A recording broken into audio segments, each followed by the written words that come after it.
It is so great catching up with my next guest. It has been a while. We got a lot to catch up on here, but he's got a big fight. He's going to be taking on John Simone, Cage Titan 67, September 14th. That is right around the corner. Of course, I'm talking to Luis Pena here on the program. Luis, how you doing, man? Man, I'm doing great. How are you doing, James? I'm doing awesome. It's good to catch up with you, man. A lot of stuff has happened since you and I last spoke. Let's first start with this fight. You're supposed to fight Georgi Karhakian, obviously pretty notable name coming over from Bellator. He's out. John Simone is in, and if that last name sounds familiar, yes, he is the brother of Ricky Simone, who is the UFC bantamweight fighter. Has it been much of an adjustment for the new opponent? A little bit, just because I think stylistically, they're very different opponents. Mhm. Like, especially if you watch their fight, if you watch how they fight. Um, and I think stylistically, I matched up a little better with Georgie.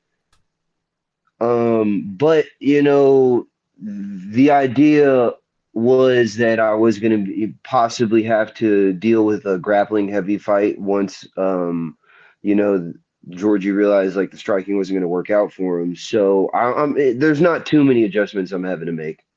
And let's talk quickly about your last fight, unanimous decision victory over Diedrich Sanders at Aries Fight Series in April. Just how much weight was lifted off your shoulders, man? I know it's been a crazy couple of years. You get that win. How good did that one feel? That felt really good. I wasn't in the best place mentally going into that or even in the fight, and to be able to actually get the win and get a unanimous decision in kind of like his hometown, or not really his hometown, but his home state. Yeah. That felt really good, and a weight lifted off my shoulders, definitely, but more in the sense like it kind of helped remind me like I'm not done yet. You know what I mean? Like I do still have what it takes to make a run and get back to like a bigger promotion. And we sort of talked off air. I know a lot's changed for you. Even just the hairstyle. You got the dreads now. I remember back in the day when you and I were doing interviews, you had the violent Bob Ross hair. And then you're a dad as well. Just how have things changed for you over the last couple of years, especially being a father? I can attest. I got two boys. Certainly changed me. How's it changed you? Man, the past 2 years there have been a lot of ups and downs in my life and in my MMA career, for sure. I didn't like I guess I can definitely say I don't think I dealt with the fallout of my UFC career in the best way, and I think it reflected in the trajectory of my MMA career going forward after that. But one of, if not, and no, there's no way to know another way to put it. The biggest change in my life that's helped like redirect that trajectory in a positive motion has been the birth of my daughter. There's just like a different mindset that I have now when it comes to every aspect of life. I look at things differently. I know it sounds so cliche, but that is those are the only words I can use to describe how I feel, just as like a man and a human being. um, Everything I do now has to be for the betterment of her, and to make sure that I'm taking care of her. And it also is it's just really interesting to having like this extra bit of like innate motivation out of nowhere, like when I'm tired in rounds in sparring, I just sit there and I think to myself like, you have to go harder for Carmen, or you're not going to make the full check, and if you don't make the full check, you're not going to be able to provide as much. And it's just a whole like, now there's just so much more on the line. So but and some people, they would see that as pressure, but I've always like, since the very beginning of my career, even way back when I first started wrestling, like I've always said, pressure makes diamonds, and I've used the pressure of having to rise to the occasion of being a father to turn what was becoming, a nice lump of coal in my life into a diamond. Well said. Well said. And you seem good, man. Like even just talking to you here, you seem like, everything's sort of, the way you want it. I know as well when you're a father, you got to be pretty, disciplined and organized. Do you feel like everything's kind of where it needs to be right now in your life? Because you seem great. Yeah, no, I really do. I think I can't lie. I also I would have to um equate, my new job to helping, foster some of that as well. Mhm. I started doing sheet metal roofing Oh, cool. Okay. here after I got picked up the win over Sanders, and it's between that and having to take care of my daughter, and then just like I don't know, I guess when my daughter was first born, it didn't really click and didn't set in, but the more that I've been around her, the more I've had to like take care of her, the more I've started to think about like the kind of man I want to be and the kind of example that I want to set for her as someone that she's looking up to as she's growing up, and like the kind of person that she views her dad as, you know what I mean? Mhm. And so that's really helped me kind of regather my life and regather myself and like really focus my like the way I approach everything in my life. Now Yeah. I do think about the eyes that I have on me when I'm doing everything, and I want to be someone that my daughter can tell people that she's proud of, and that that she tells people that she wants to be like her dad.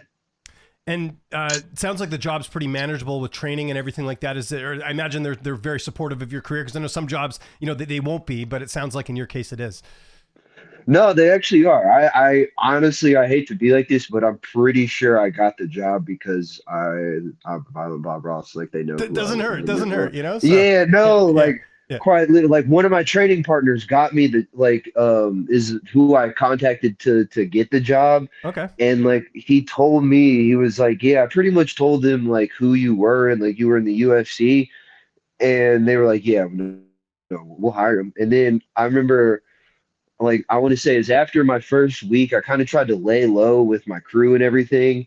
And then out of nowhere, my foreman comes up to me and he's like, "Yo, I didn't know you were a celebrity." And I'm like, "What are you talking about?"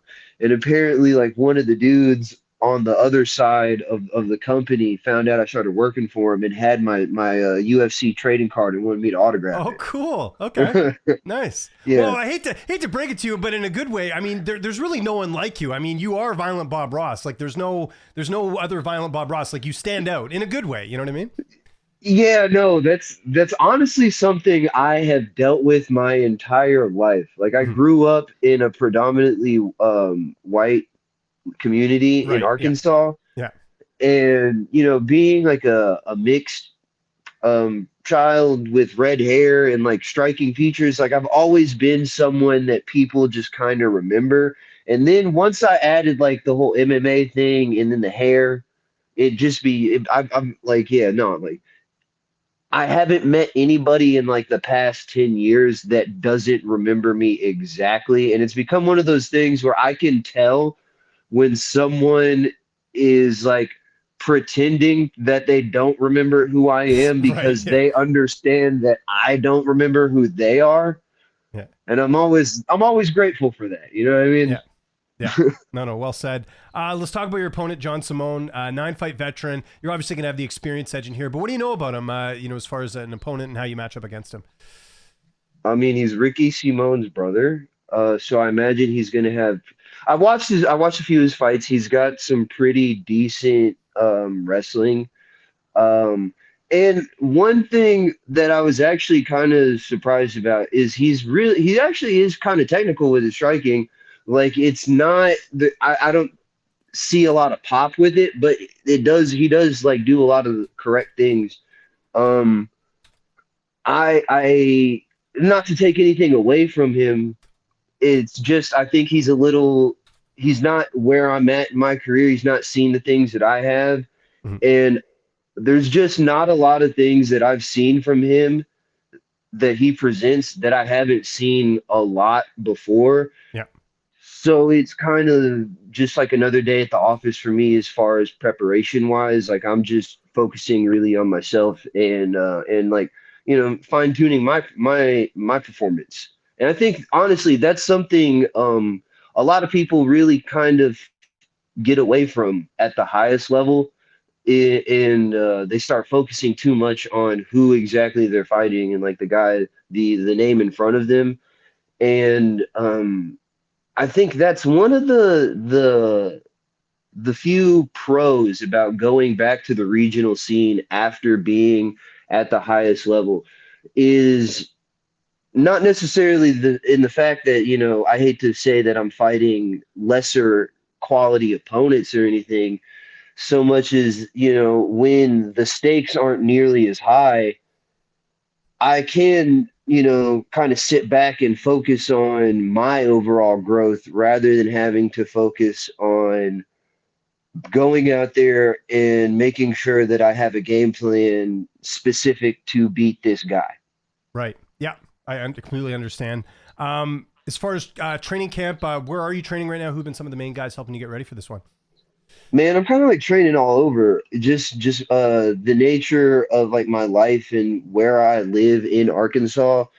Um, being a dad, working, all that stuff, I'm not really like tied down to any specific gym. Okay. The main place I've been getting most of my training though is Bryce Mitchell's barn. Like I train, that's pretty much, I train with him like maybe two, three, like maybe three, four, 5 times a week. I try to get as much work with Bryce as possible. He is my main training partner. I've gotten a lot of work in this camp with TJ Brown, Oh, who's downtown TJ Brown, love it. yeah, yeah, no. TJ's been having a lot of great success lately too. He's been on a roll. Uh, and I think like he just took a loss for UFL against Shaman Moraes, but that was a really, really good fight. It was probably it won him fight of the night. Mm. And that's it's one of those things where like that's a performance you can always expect from TJ. But I mean, other than them, like some of the lesser known guys I've been working with, two really, really highly touted prospects out of Arkansas, Roland Pruden and Ashton Kirby. Those are two guys like you should definitely be looking for on the come up. They're very, very talented. Honestly, like I try to make as much travel to go get work with them two specifically, other than just Bryce and TJ. And then I got a new boxing coach. His name's I was just thinking about this before the interview, but I was like, man, I don't know Coach Chris's last name. But yeah, no, I got a new boxing coach. It's been great working with him actually because he's been really good for helping like work around my schedule with work and everything. So I've just been able to like, keep like slot in training sessions whenever I need to.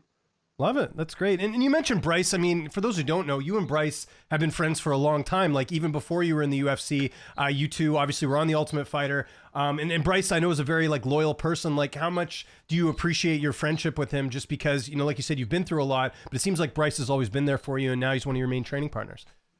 That's actually one of the few things we thought was really weird about the Ultimate Fighter is how like we were on the same team, we roomed together. Bryce was the bunk above me on the Ultimate Fighter, Yeah. and they didn't talk about the fact that like Bryce and I had known each other since like elementary school, essentially. Yeah. Like we didn't wrestle together, but he wrestled on the same high school that I started my wrestling career on, and then we wrestled together like in club wrestling, but we never wrestled together like on a high school team. And then Bryce was actually my very first training partner in when I first started training MMA in general. So like we always thought that was kind of interesting, but man, no, it's actually been throughout everything, just being able to have Bryce there, like stick by my side and really kind of like help motivate me, push me through these last two camps, especially the Dedrick Sanders camp. Like without Bryce, there's no way I would have won that fight without Bryce pushing me through that camp. Just where I was in the place I was in mentally, um, I don't think he even knows like how much he really helped me out getting through that. But like just having him as a friend like in life in general too has been really great because he, just like you said, his loyalty is a very big thing with Bryce, and he's a very outspoken kind of guy, and it's very funny because like you would think if you look at me and Bryce, especially the kind of people we are, and like not necessarily our values, but some of our opinions on different subjects, you would think that me and Bryce don't get along, but like I we sit and have we have hour-long conversations, you Mhm. know, after training sessions and everything. And the like, I don't know, I'm not a judgmental person when it comes to those kind of things. And so, and Bryce really isn't either. You know, I mean, he has his beliefs, but he's not the kind of person that he's gonna sit there and like not be, you know, not associate with you because you don't believe the same as him when Mhm. it comes to certain things. Um, but yeah, no, it's without, I can definitely say without Bryce, I definitely wouldn't have the resurgence in my career that I'm going, or like especially um how do I put this? Like the resurgence in my mentality towards my career. Yeah. That's what I'm going for. Yeah. It's good to have friends like that. Speaking of friends, who's going to be in your corner for this fight? Do you know that yet? So TJ actually is going to be in my corner. Nice. He's coming out. Devin Powell, Oh yeah, from I know Devin Nostos. Powell. Yeah. Yeah, Devin Powell from Nostos MMA. I'm actually flying out to Boston this Friday to get a little training in with him and his guys before the fight. Awesome. Yeah, no, I got some work in. I flew out 2 weeks before my last fight to Boston to get some work with and train with Devin. And I stayed with my manager Tyler, who's also going to be in my corner, Tyler King, Mhm. and I really, really enjoyed my getting work in with him and his guys, and I like Devin a lot. I think he's a very I've watched, you know, a lot of his fights coming up when he was on World Series, um, but and I think he's really knowledgeable, and I think he's transitioned really well as a coach. You know, one of the things I look at whenever I cross train anywhere, especially like I've been to a lot of different places, but one of the things I look for, like in the quality, that tells me like if the coaching quality is truly there, is how good, like, yeah, the guys that I know that I'm coming in to get work with, like I know I'm gonna get good rounds in with those guys. But the guys that I have no idea who they are and I'm getting good rounds in with them, that is what tells me like, yo, this guy actually knows his stuff because he's cultivating guys. He's not just, you know, jumping on talent that comes his way. Because and Yeah. I've seen a lot of that, you know.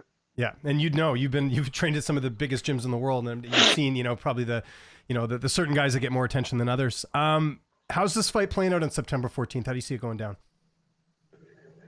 Um, man, I see it going down there. I mean, it's fighting, so in the way the kind of person I am, I can see it going down any kind of way. But most likely, you know, I'm prepared for grinding out a decision, but I also do think um I'm gonna find my rhythm. I'm gonna get going, and I do think I'm gonna be able to get him out of there and get the finish. I feel like it'll either be late in the first or sometime in the second if it does come, but it's not something I'm necessarily hunting for. Yeah, no, absolutely. And I believe this will be, if you get this, it'll be back-to-back wins for the first time since I think 2022. So this would be really big for you. Where do you go from here? Is it staying with Cage Titans? You're kind of a free agent, so I know whatever opportunities come your way. But what sort of, not looking past this fight, but what are some short-term plans you have coming up here? So I'm actually on a 3 fight deal with Spectation Sports, Oh, sweet. Okay. the Yeah, yeah. company Streams your event. Yeah. that streams the event, and that's why I was able to fight for Aries and Cage Titans, and Oh, cool. Okay. yeah, so I'm this is the second fight on that contract, and where we haven't confirmed it yet, like it's not 100%, but we're in talks that if I go out there and get the win on this fight, in this fight that will possibly come back in November to Cage Titans to fight Peter Barrett for the lightweight belt. Ooh, there we go. Okay, we'll be keeping eyes on that. Obviously, that was a big win for him over Giannetti a little while ago, and two UFC vets. Again, not looking past this fight. You got to handle business against Simone, obviously on the 14th, but that's certainly very interesting there as well. So you mentioned obviously the job, being a dad. Any other downtime? What are you getting up to? And you must be happy being back home too. I know, especially when you're starting a family and all that. It's good to be back home because I know you've lived in California, you've lived in Florida. Probably a lot better for you at this point. Yeah, no, I actually do enjoy being back in Arkansas. It's a lot more quiet. I actually just, in my downtime, just with the nature of my job, training, being a dad, I really don't find myself doing too much. Mhm. I watch a lot of YouTube. Okay. Watch a lot of YouTube, and I really just like take care of my dogs. Oh, cool. But no, I just ordered this uh it's like a knockoff Game Boy Oh, no type way. thing. Okay. Yeah, You're but speaking it my can language here, by play. the way. You're speaking Yeah, my language. no, Yeah. it can play like every console from like the Atari 2600 to like the PlayStation 2 and Xbox. Okay. I have something. It's funny you mentioned this because I just got back from camping with my family and we didn't have any reception up there. And that's all I did when I had any sort of time when I wasn't watching my kids. I was playing the old school games. You remember like MS-DOS back in the day that used to be on the computers? I Yeah. just played a bunch of MS-DOS games over the weekend. It was great. So you're speaking my language right now. Yeah, And you no, mentioned Game I Boy. I got to mention this. I was just playing Castlevania, the original from the 1991. original. Yeah. Yeah, no, I love Castlevania. Like Metroidvanias are some of my favorite games. Cool. I'm a big Metroid Prime fan. Yeah, no, so like I got this. I mainly ordered it because I think I had like a 9 hour layover on Friday, and so I was Okay. like, dude, I've Perfect. gotta have something to do. Yeah. And then not only that, but like I've just been I watch. I'm an avid gamer myself, but like I just really haven't had a lot of time to sit down and play something like on the Xbox. Like I have an Xbox, but I just with with everything I have going on, I haven't really had the time to devote myself to one of those games. But something like, like an old school classic, like on the PlayStation, or like something on the original Game Boy, like Pokemon or something. Like I can play those in spurts and still have fun and not, feel like I'm beholden to a game that's gonna, take 100 hours before I'm like completed or something. Yeah. So like I'm kind of excited for that. Yeah, that's the only reason I play them too. I don't have time. Like a lot of these new games, there's like half of it is just the storyline, or you got to like learn the controls. Like you can play an old school game. It's like A, B, up, down. And also on those devices, they have the save states, which is key. Because there's no way I want to beat Yeah. Castlevania if I didn't have the save states. Because that game is damn hard, man. I don't know if you played it. No, yeah, no. The original Castlevania is one of the hardest games. Have you ever played what is it? What is it? Ninja Gaiden. Of course, on the Nintendo. Yeah. Yeah, Yeah. yeah, the original Ninja Gaiden. I could never beat the original. That's probably the hardest game I think I've ever played in my entire life. That and the original Ninja Turtles for the Nintendo is really tough too. If you ever played that one, Yeah, where you have to go through the water and there's like the all yeah, the the water. I was gonna say the water level yeah. in the original Ninja Turtles, and then there's a Lion King game on the Super Nintendo that's actually Yep. that's known for its ridiculous difficulty. For sure. Yeah, we could talk gaming for a while, but in the meantime, No, we yeah. got to watch your fight, man. September 14th, Cage Titan 67, and this is going to be streaming live on Spectation Sports, so you don't want to miss it. Luis, it was great catching up with you, man. I think I told you 10 minutes. We're at what now? We're at like almost 23 minutes, man. So it was good to Oh man, sorry get. about that. No. No, Apologies to you, I if can get to anything. I know talking. you're the busy guy, but yeah, if there's anything you want to mention before we get out of here, any sponsors, any social media you want to mention, I'll give you the last word. Man, I just want to thank everybody that has really helped me go like moving forward the last in this camp, for my fight. Bryce, TJ, Roland, Ashton, Alex, Sadiq, Colton, all my training partners, my girlfriend, my baby mama Morgan, my daughter, she's been a real big motivation to me. My mom's really helped a lot. My manager Tyler. I do actually have a new sponsor, Dinosaur Eyes Holsters. They're coming out. They make concealed carry holsters. and I just did like an ad for them, so that'll be coming out really soon. And those are like, it's really cool. Like you can't even tell you have a gun on you Oh, cool. when you're wearing this. But my job, Roberts McNutt, the #1 roofing and waterproofing company in Arkansas. But yeah, no, other than that, man, everyone that's really been that's been there helping me, pushing me forward to get this win here on the 14th.